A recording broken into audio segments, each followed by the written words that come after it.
right, good morning, everyone. Thank you very much for coming out this morning. We know how busy everyone is. I'm Paul McCarthy. I've met many of you over the last 3 or 4 years. I'm a parent involvement coordinator for the Title I program in Malden. My colleague, Patty Amaral, is back there, also a parent involvement coordinator. Pat Fish has retired. We miss Pat. She put a lot of heart and soul into the program. I don't know if you've ever met Janice Raymond, but this is Janice Raymond. Hi. She's the Director of Literacy and Title I for the Malden Public Schools. Most people I've met. Okay, Janice is always around the schools. She's doing workshops. She does a workshop in the spring called Summer Success. Thank you, Paul. She does a workshop in September that kind of outlines what Title I does. And this month, she is doing a workshop on how to have a successful school year. My background in Malden was I taught for about 20 years. I taught 3rd grade. And a lot of parents think, you come in, it's the teacher and the student, and maybe it'll be a great year. But as Janice will tell you today, there's so many other components that go along with how kids will have successful years, how families will have successful years. It's very interesting to hear all of the components that go into this. So, Janice, thank you very much. All right, thank you, Paul. Thank you, and welcome, everybody. This is our second breakfast here at the BB School. Each breakfast we do at each school, so if you don't get to one, you can always go to one of the other schools.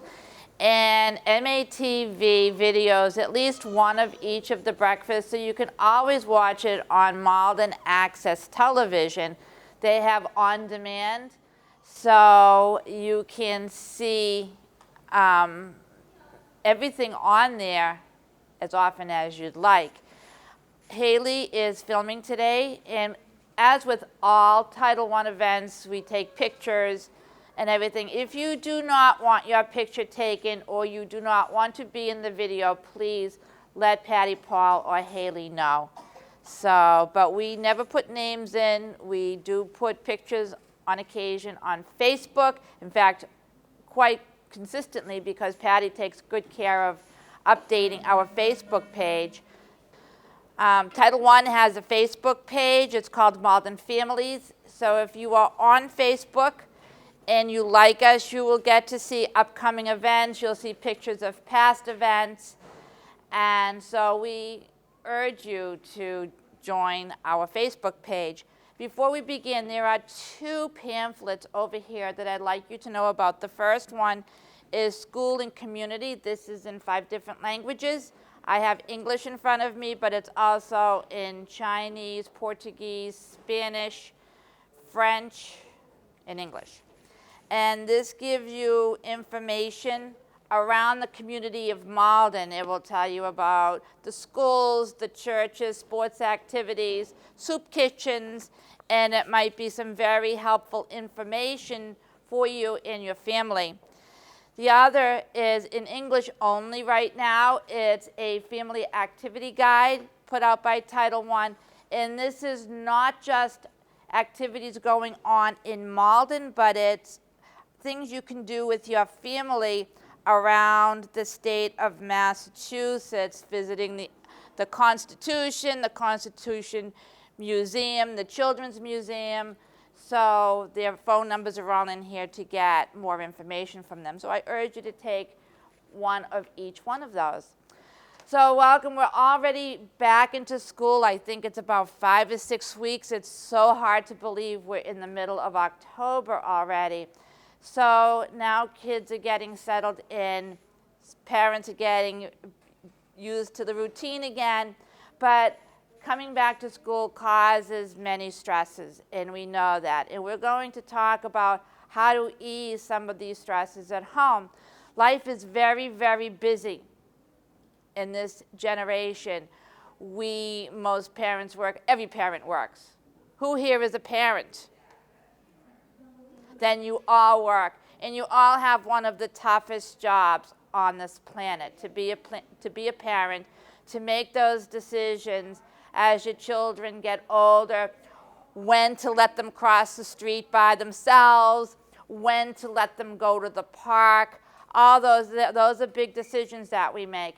But we also have decisions to make about setting up structure within our house. And we're going to talk about what we can do at home to ease some of the stresses we have in the evening or because of school.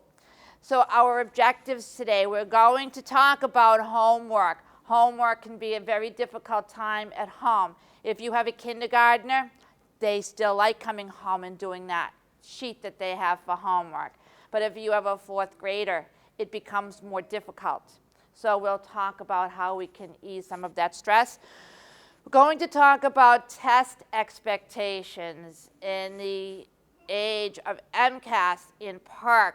In accountability, there are a lot of stresses on our 8 and 9-year-olds to do well. We're going to talk about how to ease some of that stress. Grade expectations and how to handle problems at school. So those are the 4 things we'll touch on. I do want you to know that most of this PowerPoint was not created by me. It was created by PERC, which is a family information. It's called Parent Information and Resource Center. This PowerPoint, most of it comes out of Colorado, believe it or not from Massachusetts, but Massachusetts also has their own organization of PERC within Massachusetts that you can get in contact with them. So making homework manageable. Homework, we know, can be stressful for a lot of families, but let me tell you, students who are successful in school typically have parents who take the time to work with them at home and support what they are learning in school. And we're going to talk about some of the ways you can support your child at home. Why does homework matter? You might hear your children say that. Why do we have homework? Sometimes the homework might be so difficult, parents are saying, why do they have homework? But homework actually has its place in our life. Homework is very important. It helps you know what's going on in your child's life in school. The children at the BB are in school for 6 hours. And they work really hard. They have schedules that are followed. They have specific time for reading and writing. They have specific time for math. They have specific time for learning how to write. They have specific time for science and social studies. They're very busy in school. So having homework helps you connect with school and understand what your child is doing in school. Doing homework every night sets good habits. So even when your child doesn't have homework, often on the weekend, children don't have homework, my thought is that you should have reading time every single day. So it is consistent, because having that consistency every single day sets up good work habits. And having homework will foster a positive attitude between work and school and home. And I want you to think about school as your child's job. It's not your job. Your job, you've already gone through school. So you have other jobs on your plate. So think of school as your child's job. Have you ever heard the saying, 21 days makes a habit? If you exercise for 21 days, it will become part of your daily routine. If you diet for 21 days, it becomes part of your daily eating habits. If you ever quit smoking, they say 21 days, it starts getting easier. Well, homework is the same way. So our goal is to make sure your child has homework every single night. And that's that reading time. And we're going to talk about that reading time being family time. So how do we help our child or children develop good study habits? Make sure you have a positive environment in your home about homework, and that positive environment about learning. Talk to your child. consistently about what they want to be when they grow up and how important education is. My grandmother, who went to Malden High, didn't graduate. It wasn't important for her to graduate from high school in the 19 teens, okay? It's very important now. College is very important to our children for their success. So we have to really encourage our children to understand how important education is to them. So I want you to think about where your child does their homework every night. You need to have a specific area to do their homework. When I was growing up, it was at the dining room table. When my children were growing up, it was at the kitchen table while I was cooking dinner. So I want you to think about where your child does their homework. And I'd like you to share that with a neighbor. Talk about where your child does their homework. If they don't have a specific spot, think about where they can do it. So the children, we make them turn and talk. We're going to make you turn and talk also. This is a great learning tool. So turn to your neighbor and tell them where your child does their homework. I do not recommend allowing your child to do their homework in their bedroom. I have 4 children, so I've lived through the misery of homework in my house where, one of my children, no problem, another child, I had to keep my eye on her. So, and the reason I don't recommend their bedroom, out of sight, out of mind. In other words, if mom or dad cannot see me, I really don't have to do my homework. So set up a place where they know it's important to you that they complete their homework.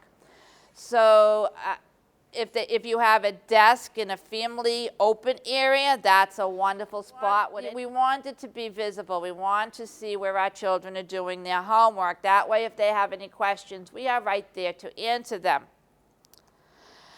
Have a small box with supplies. You do not have to buy a container. Take an empty cracker box, such as Wheat Thins, or a cereal box, and keep it stored with sharpened pencils, pens, erasers, rulers, paper, things that your child or children need to do their homework. And that way you don't have the argument of, I can't find a pencil, I don't have an eraser, I don't have a pen. You have it all there, and that's the homework material. Make sure those pencils, you have several of them, and they're sharpened. So there is no arguing about finding the things that they need to do their homework and making sure that area is consistent and the materials are easy for your child to find. Homework time, make it as consistent as possible every day. This is difficult because our children play soccer and baseball, and they have dance and tennis and swimming. We don't give our children a lot of free time. So it's really tricky to find the right time for homework, but it has to be what works for your child. My daughter, Allison, when she was in the 4th grade, and 4th grade is a big transition for students. It seems that the homework gets more complicated, it gets deeper, and it has more substance to it. She would come home from school and she would start in on her homework right away, and she would work until supper time. She'd stop and eat and then continue working until it was bath and bedtime. It was awful. It was a nightmare. She'd go to bed crying every single night. It was not a good setup. So after a week and a half of this, I couldn't take any more because the stress of homework, it goes right into the parents as well as the children. So after a week and a half, I put her to bed and she was crying, and I said, Allie, we're changing the whole system here. From now on, you're coming home and you're playing till 5 o'clock. And of course, She looked at me like I was crazy, like I was actually saying play, but it worked. She played outside or in the house, had a friend over, and then at 5 o'clock she'd sit down, do her homework, and guess what? Now it took 45 minutes. So it worked. So I want you to think about what time your child does homework. Is it working for you? Turn to your neighbor and talk about it. Talk about what time your child does their homework and is it working well in your home. Even if you don't have homework every day, I expect the children to read for 20 minutes every day. That should be a given. It also sets up good habits, and we'll talk about that further on. But find the time that works for you. Don't start homework too late in the day. If your child goes to bed at 7, don't start homework at 6:30. They are too tired. And then it just becomes stress. The children are crying, you get stressed. It's not a good time of day when everyone's tired to do that. So I encourage you to start the homework a little bit earlier so your child has ample time to do their homework. The other thing is check your child's backpack every single day. Every single day, check it with them. Flyers come home for breakfast like this. The teacher may send home a notice. The PTO has notices. And there's nothing worse for a teacher to look for a child's homework in their backpack in November and find every notice from September on in there. So clean it out every day because that it's important. Show that what goes on in school is important to you as well as to your child. The other thing, at the end of doing their homework, children, not you, children need to put their homework in their backpack. Once again, homework is your child's job, not your job. So it's their responsibility to put it in there. It's your responsibility to make sure they put it in there. So make sure that their homework goes in their backpack. It takes away a morning stress. So we're trying to take away as many stresses as we possibly can. During homework time, no television, no radio, so there are no interruptions. Also, if you have toddlers at home, keep them occupied. So you can have them color or draw. You can go to the dollar store and get a 5-pack of Play-Doh. There are ways to entertain children, toddlers, while the older children do their homework. Once again, it's showing that homework is important to the whole family. Foster independence. Do not do the homework for the child. Children can do their own homework. You did your homework when you were in school. Now it's your child's turn. It is part of their job. Just like if you have a job outside, an outside paying job from the home, and then you come home and cook dinner, you have 2 jobs, taking care of your household. So it's your child's responsibility. You can help them. You can help them if they need help, but do not do it for them. And to be perfectly honest, we can tell in school if you have done your child's homework. So homework is if you see your child is struggling with maybe a certain component of math, you can help them with it. But you need to let the classroom teacher know that your child is struggling at home. And see if your child's really struggling or they know how to work you, or if the child is struggling in school as well. So that helps with that communication between home and school. Ask questions about the assignment so you know exactly what your child is doing. So you're showing an interest in what your child is doing in school. Help them recognize their own mistakes. So you can circle mistakes Or maybe if it's, you can walk them through steps for a math problem, but don't do it. If they cannot get the answers correct, send a note home, send a note into school rather, and let the teacher know that your child is really struggling with this area, whether it's reading or whether it's math. Before starting homework, have a conversation with your child about what they learned during the day. Now, be very careful here, because there are some historical questions that we've all asked our children, and we get the same historical answers that we gave our parents, and probably our parents gave their parents. So that question would be, how was your day? And you say good, the child says good or bad. And what did you learn today? And what do you hear?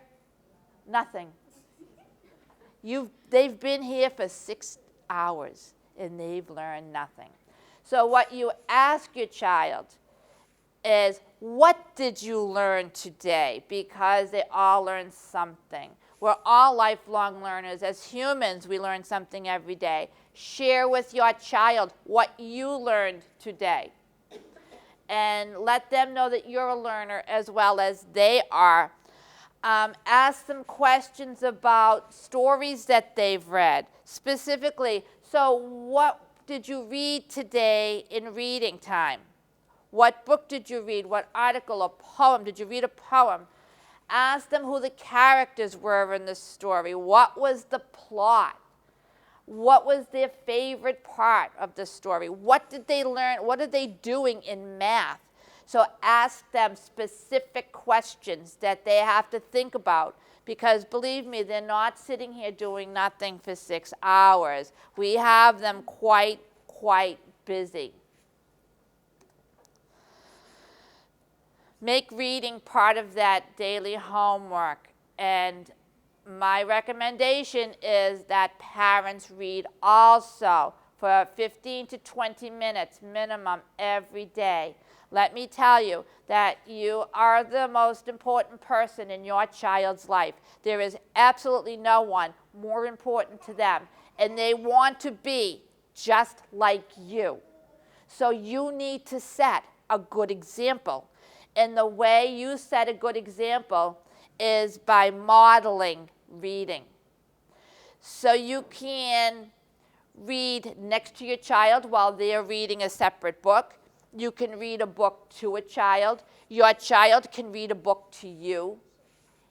There's many different ways to do this. You can talk to your children about what you're reading, what they're reading. Ask them questions. If you cannot read in English, read to your child in your first language. A child with a strong first language will have a strong second language. So, and there's a lot of research out there supporting this. I am jealous of anyone who speaks 2 languages or more. And a child who starts speaking a second language very early in life, they have opened their brain to learn many different languages as they get older. It is much easier for someone to learn a 3rd language as an adult than it is for someone who only knows 1 language as an adult. So just read, encourage reading within your home, and have a specific time during the day that is reading time for your family. And this is one of my favorite sayings. It's by Jim Trelease, and it's the more you read, the better you get at it. The better you get at it, the more you like it, and the more you like it, the more you do it. And that is with everything in life, everything. If we are good at something, we like to do it. If something is difficult for us, we tend not to like to do it. So the more you read, the easier reading will get for your child. Evaluate your homework time. Think about what's working well for your family. If it isn't working well, what can you do to make it easier? Because what you want to do is eliminate some of the stresses we have at home, okay? And if it isn't working, readjust the time and then evaluate it again. Do we have it? Okay, we're going on to grades. And test anxiety. Grades can be very stressful for children. And I had one of my children really overly stressed over grades. If she got a 98, she wasn't happy. And we're all human. Who here has ever gotten a bad grade in school? I think everybody's hand should be up, because I can't believe there's no one here that hasn't gotten a bad grade. We all have gotten bad grades in school, and we've all survived them. So one bad grade is not going to end the world for your child. Encourage your child to do the best they can. Encourage your child to develop good study habits every single night. Have a realistic attitude about grades. We're not all going to get A's every single time. And once again, one poor grade will not end the world. Think of grades as a tool to help guide your child's education so that you know their strengths and you know their struggles. Your children know what they struggle in. They know if they have a reading problem. They know if they struggle with math. They know it. So talk about it and be honest with them, and talk to your classroom teacher about it and be honest with them. We have a lot of supports within the school to especially help with literacy. So if you are concerned, please let your classroom teacher know. Talk to your child about what they want to be when they grow up. Talk about college. Talk about career. Yes, not everyone's going to go to college, but we want our children to be successful in life. We all want our children to be a step better than we are, and we want the best for them. But also keep in mind, not every child needs to be a nuclear physicist. Not every child is going to be happy doing that. At the end of our lives, what we really want is to have happiness for our children. We want them to have happiness and health. Okay? So we have to develop positive attitudes within our children about the importance of education. All right? Always encourage your child to do his or her best. Talk to your child about what subjects they do well in. Talk to them about subjects that they struggle in. If your child has a poor grade, don't jump to conclusions that your child is lazy. I have not met a child yet that says, I'm coming to school and I'm going to be the laziest person in my class. No, nobody says that. So if your child didn't do well on a test, evaluate, did they really study for the test? Are they just struggling with this subject matter? And once again, be in contact with your classroom teacher. Always, always be in contact with them. All right, this is the last part, is how to handle school problems. Children that struggle in school tend to leave the classroom a lot. Okay, and here is a perfect example. This little cartoon is a young boy walking down the hall with the principal, and he says to the principal, I'm beginning to enjoy these long walks with you every day. Okay? This child probably struggles in school, and it's easier to go to the bathroom 3 or 4 times during literacy or during math or during the school day to have a stomach ache and go to the nurse and sit there, and or to be the class clown. So if your child is getting into mischief at school, find out what the reason is. It most likely is because your child is struggling in school. But the problem with them leaving the classroom, the more they're out of the classroom, the more they miss, the more they fall behind. So it just becomes this somersault of events that really is not helping the child. So if your child does have a problem in school, and talk to your child about the problem. Don't thoroughly 100% believe your child. Probably half of it is true. The other half is made up to protect the guilty. But more than often, there are 2 guilty parties, and there is someone else just as at fault as your child. So talk to the classroom teacher and see if you can come to the appropriate conclusion of the problem. Motivating your child in school begins with us. It begins with you. It begins with the teacher. It begins with all of us. We have to work as a team for this, okay?